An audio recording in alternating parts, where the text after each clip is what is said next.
ఎన్ని ఆశలు పెట్టుకున్నా టికెట్ దక్కకపోవడానికి ఒక్కొక్కరిది ఒక్కో కారణం.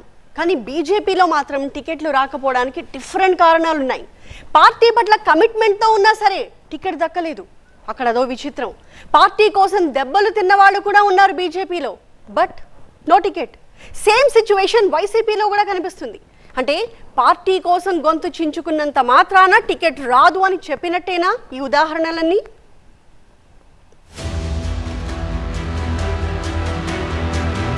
ఒరిజినల్ బీజేపీ నేతల ఆవేదన. ఆ గ్రూప్లో ఒక్కరికి దక్కని టికెట్. పార్టీ కోసం కొట్లాడితే సీటు పోయింది. వైసీపీలోనూ సేమ్ సీట్.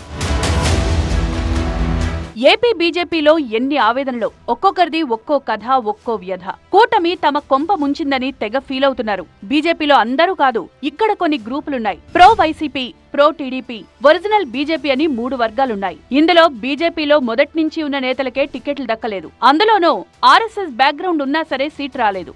అందుకే ఆ బ్యాచ్ బాధ వర్ణనాతీతంగా కనిపిస్తోంది.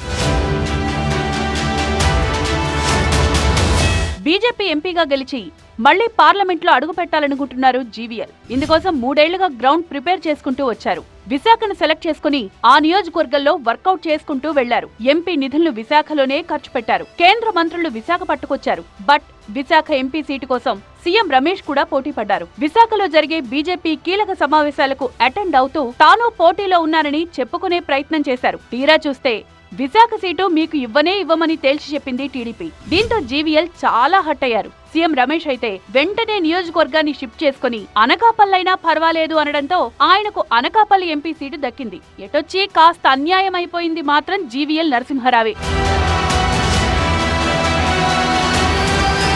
ఏపీలో బీజేపీకి సౌండ్ వాయిస్ ఇచ్చిన వారిలో జీవీఎల్ ఒకరు. బీజేపీపై విమర్శలు చేసినా, మోదీ ప్రభుత్వం ఏపీకి ఏమిచ్చిందని ఎవరైనా ప్రశ్నించినా వెంటనే లెక్కలు బుక్కులతో మీడియా ముందుకొచ్చేసేవారు. ఏపీకి మోదీ సర్కార్ చేసింది ఇది అంటూ కౌంటర్ ఇచ్చేవారు. అలాంటి జీవీఎల్ కు టికెట్ దక్కకపోవడంతో కలత చెందిన మిత్రులు, శ్రేయోభిలాషులు, కార్యకర్తలు ఫోన్ చేసి మరీ పరామర్శిస్తున్నారట. మీకేంటి, ఇలా జరగడమేంటి అని ఆయన బాధను పంచుకుంటున్నారట. ఇది కేవలం ఎన్నికల్ని దృష్టిలో పెట్టుకొని చేసిన కార్యక్రమం కాదు. ఖచ్చితంగా ఎన్నికలన్నవి రాజకీయాల్లో ప్రధానం. కానీ మన కమిట్మెంట్ అన్నది, జీవీఎల్ ఫర్ వైజాగ్ అన్నది, అది నిరంతర ప్రక్రియ. ప్రజా సేవ, విశాఖ అభివృద్ధి అన్నవి ఒక కమిట్మెంట్తో చేసేవి. సో కాబట్టి త్వరలోనే విశాఖకు వచ్చి మీ అందరినీ కలిసి, మీ అందరితో చర్చించి, భవిష్యత్ కార్యాచరణపై మాట్లాడి, భారతీయ జనతా పార్టీ జెండా విశాఖపట్నంలో భవిష్యత్తులో కూడా రెపరెపలాడేలా, భారతీయ జనతా పార్టీ కార్యకర్తలుగా మనందరం ప్రజలకు సేవ చేసే విధంగా ఒక కార్యాచరణని రూపొందించుకుందాం. ఇక విష్ణువర్ధన్ రెడ్డి 2019 ఎన్నికలకు ముందు నుంచి బాగా ఫోకస్ లోకి వచ్చారు. బీజేపీని బాగా డిఫెండ్ చేస్తారని పేరు. డిబేట్లో అయినా, ప్రెస్ మీట్లో అయినా బీజేపీ కోసం గట్టిగా కొట్లాడతారని పేరుంది. ఈ ఎన్నికల్లో హిందూపురం టికెట్ ఆశించారు విష్ణువర్ధన్ రెడ్డి. కానీ ఈ సీటును కూడా టీడీపీనే తీసుకుంది. దీంతో విష్ణువర్ధన్ రెడ్డికి టికెట్ లేకుండా పోయిందనే టాక్ వినిపిస్తోంది. ఎంపీ టికెట్లలో ఇక ఛాన్స్ లేనట్లే. కనీసం అసెంబ్లీ సీట్ల విషయంలోనైనా విష్ణువర్ధన్ రెడ్డి పేరును ప్రతిపాదిస్తారా అంటే ఆ అవకాశం కూడా లేనట్టే అంటున్నాయి బీజేపీ వర్గాలు. ఏపీ బీజేపీ మాజీ చీఫ్ సోము వీర్రాజుకు ఈ పరిస్థితి వస్తుందని ఎవరూ అనుకోలేదు. బీజేపీ ఎంపీ లిస్టు చూసి బాగా నిరుత్సాహపడ్డారట సోము వీర్రాజు. రాజమండ్రి లోక్సభ స్థానం నుంచి పోటీ చేయాలని తీవ్రంగా ప్రయత్నించారు. కానీ ఏపీ బీజేపీ చీఫ్ గా ఉన్న పురంధేశ్వరి ఆ టికెట్ తీసుకున్నారు. నిన్న మొన్నటి వరకు బీజేపీ రాష్ట్ర అధ్యక్షుడిగా ఉండి పార్టీని నడిపించిన నేతకే ఇప్పుడు టికెట్ ఇవ్వలేని పరిస్థితి ఏర్పడిందని మాట్లాడుకుంటున్నారు. ఇక బీజేపీలో మొదటి నుంచి ఉన్న మాజీ ఎమ్మెల్సీ మాధవ్ కూడా టికెట్ దక్కలేదు. విజయనగరం టికెట్ ఆశించినప్పటికీ 6 ఎంపీ సీట్ల లిస్టులో అసలు విజయనగరమే లేదు. దీంతో మాధవ్ కు అసెంబ్లీ టికెట్ కూడా దక్కే అవకాశం లేదని చెప్తున్నారు. సత్యకుమార్ కూడా సీటు పోరాటం తప్పడలేదు. ధర్మవరం అసెంబ్లీ సీటు ఆశిస్తున్నప్పటికీ ఆ సీటుకు వరదాపురం సూరిని సెలెక్ట్ చేయాలనుకుంటున్నారట. సో సత్యకుమార్ కూడా ఛాన్స్ లేదని చెప్పుకుంటున్నారు. మొత్తంగా టీడీపీకి కాస్త వ్యతిరేకంగా వ్యవహరించే వాళ్ళెవ్వరికీ టికెట్ దక్కలేదనే టాక్ గట్టిగా వినిపిస్తోంది. బీజేపీ కోసం ప్రెస్ మీట్లు పెట్టి, ఆందోళనలు చేసి, ప్రజా పోరాటాలు చేస్తే తమకే టికెట్ ఇవ్వరా అంటూ తెగ ఫీల్ అయిపోతున్నారు.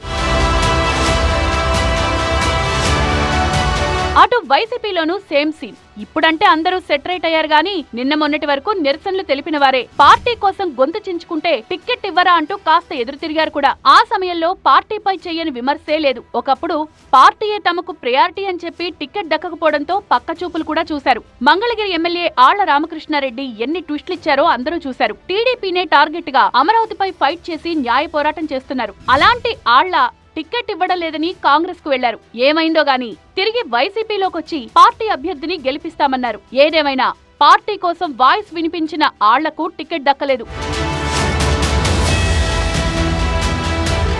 మల్లాది విష్ణు పరిస్థితి కూడా అంతే. విజయవాడ పరిధిలో వైసీపీ తరపున గట్టి వాయిస్ వినిపించిన వారిలో మల్లాది ఒకరు.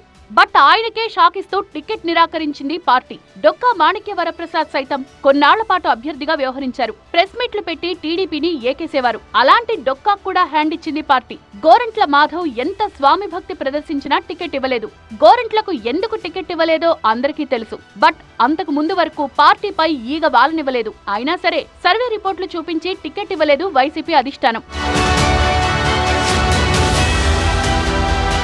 ఏదేమైనా మీరు ఎంత అరిచినా చొక్కాలు చించుకున్నా టికెట్ మాత్రం సర్వే ఆధారంగానే ఇస్తామని చెప్పేస్తున్నాయి పార్టీలు. మైక్ అందుకొని ప్రతిపక్షాలపైన ప్రభుత్వంపైన దంచి కొట్టినంత మాత్రాన ప్రయోజనం లేదని తేల్చేశాయి. సర్వేల్లో ప్రజాబలంలో ముందున్నారా లేదా అనేదే ప్రాతిపదికగా టికెట్ ఇచ్చారు తప్పితే ప్రెస్ మీట్లలో అరుపులు విని ఎవరికీ సీట్లు ఇవ్వలేదు. సో ఇప్పటికైనా నాయకులకు విషయం బోధపడుండాలి.